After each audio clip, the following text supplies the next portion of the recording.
শিয়াল ও মানুষের গল্প। এক গ্রামে একটি শিয়াল বাস করত। সে ছিল খুবই চতুর, কিন্তু খুবই দুর্বল। তার কোনো শক্তি বা বড় শরীর ছিল না, তবে তার বুদ্ধিমত্তা তাকে প্রায় সব কিছু করতে সাহায্য করত। শিয়াল একটি গ্রামবাসীর মাঝখানে পরিচিত ছিল তার চালাকি ও কটূক্তির জন্য। গ্রামটি ছিল একটি কৃষি এলাকা, যেখানে মানুষরা বেশিরভাগ সময় চাষাবাদ করত এবং তাদের পোষা পশুদের দেখাশোনা করত। এখানে শিয়ালটি মাঝে মাঝে কৃষকের ক্ষেতের দিকে হানা দিত এবং তাদের খাদ্য অনুসন্ধান করত। একদিন শিয়াল লক্ষ্য করল যে গ্রামে এক নতুন মানুষ এসেছে। তিনি ছিলেন একজন কৃষক, যিনি তার জমিতে কাজ করতে এসেছেন এবং খুবই কঠোর পরিশ্রমী ছিলেন। সাধারণ মানুষের মধ্যে একজনকে দেখে খুশি হয়ে উঠল, কারণ সে জানত যে এই কৃষকটির সঙ্গে নতুন কিছু শিকার করার সুযোগ আসতে পারে। শিয়ালটি ঠিক করলো যে সে এই কৃষককে এক ধরনের পরিকল্পনার মাধ্যমে তার হাতে রাখতে চাইবে। শিয়ালটি সেই কৃষককে মিষ্টি কথা প্রলুব্ধ করতে শুরু করলো। একদিন সে কৃষকের কাছে গিয়ে বলল, ওহ, আপনি তো খুবই পরিশ্রমী একজন মানুষ। আপনার কাজ দেখে আমি মুগ্ধ।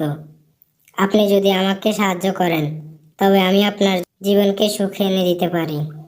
কৃষকটি অবাক হয়ে শিয়ালটির কথা শুনল এবং সে হেসে বলল, তুমি কিভাবে আমাকে সুখ দিতে পারবে?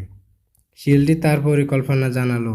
সে বলল, আপনি যদি আমাকে কিছুদিন ধরে সাহায্য দেন, তবে আমি আপনাকে এমন এক মন্ত্র শেখাবো যা আপনাকে গ্রামে সবচেয়ে সফল কৃষক করে তুলবে।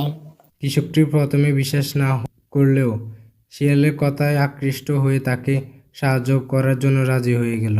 তবে শিয়ালটির মনের মধ্যে একটা সুপ্ত পরিকল্পনা ছিল। সে আসলে কৃষকটির জমিতে কাজ করতে চায়নি, বরং সে চাইছিল তার সঙ্গে কূট বুদ্ধি চালিয়ে তার খাদ্যের জন্য উপযুক্ত সিদ্ধান্তে পৌঁছাতে।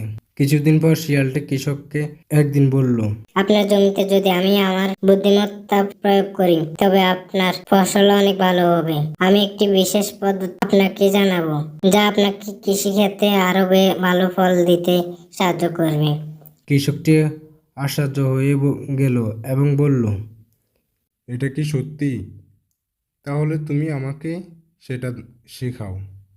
শিয়ালটি তার কৌশলটি শেয়ার করলো এবং বলল, আপনি যদি রাতে জমিতে বেয়ে গাছগুলোর চারপাশে একটি বিশেষ ধরনের পদক্ষেপ নেন, তবে তারা দ্রুত বাড়বে।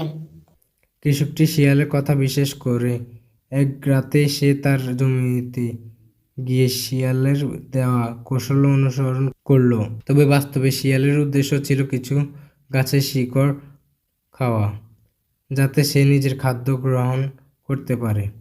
সুতরাং তার শিকার খাওয়ার পর কৃষক সকালে দেখতে পেল যে কিছু গাছ মরে গেছে।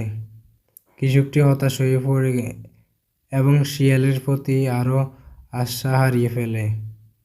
শিয়ালটি খুবই জ্ঞানী, কিন্তু সে জানতো না যে তার অতিরিক্ত চালাকি কখনো কখনো তার নিজের ক্ষতির কারণ হয়ে দাঁড়াতে পারে।